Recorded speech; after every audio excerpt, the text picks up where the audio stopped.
ചപ്പാത്തിക്കും അപ്പത്തിനും പൊറോട്ടയ്ക്കും ഒക്കെ കൂടെ കൂട്ടാൻ പറ്റിയ ഒരു ഉള്ളിക്കറി എളുപ്പത്തിൽ തയ്യാറാക്കുന്ന വിധം കാണാം. പാൻ വെച്ച് ചൂടായതിനു ശേഷം 3 ടേബിൾ സ്പൂൺ വെളിച്ചെണ്ണ ഒഴിച്ചു കൊടുക്കുക. എണ്ണ ചൂടായതിനു ശേഷം 1/2 ടീസ്പൂൺ കടുക് ഇട്ട് കൊടുക്കുക. കടുക് പൊട്ടിയതിനു ശേഷം 3 സവാള അരിഞ്ഞത്, 2 പച്ചമുളക് അരിഞ്ഞത്, 4 അല്ലി വെളുത്തുള്ളി അരിഞ്ഞത്, ചെറിയൊരു കഷ്ണം ഇഞ്ചി അരിഞ്ഞത്, 1 തണ്ട് കറിവേപ്പിലയോട് ചേർത്ത് നന്നായി ഇളക്കി യോജിപ്പിക്കുക.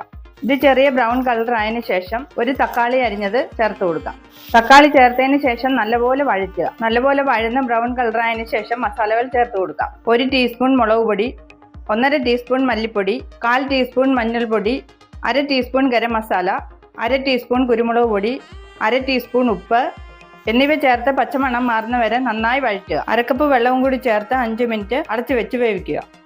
കറി തയ്യാറായിട്ടുണ്ട്. കുറച്ച് മല്ലിയില കൂടി ചേർത്ത് കൊടുക്കാം. ഉപ്പ് നോക്കിയിട്ട് ആവശ്യമെങ്കിൽ ചേർക്കുക. വീഡിയോ ഇഷ്ടപ്പെട്ടാൽ ലൈക്ക് ചെയ്യുക, ഷെയർ ചെയ്യുക, സബ്സ്ക്രൈബ് ചെയ്യുക.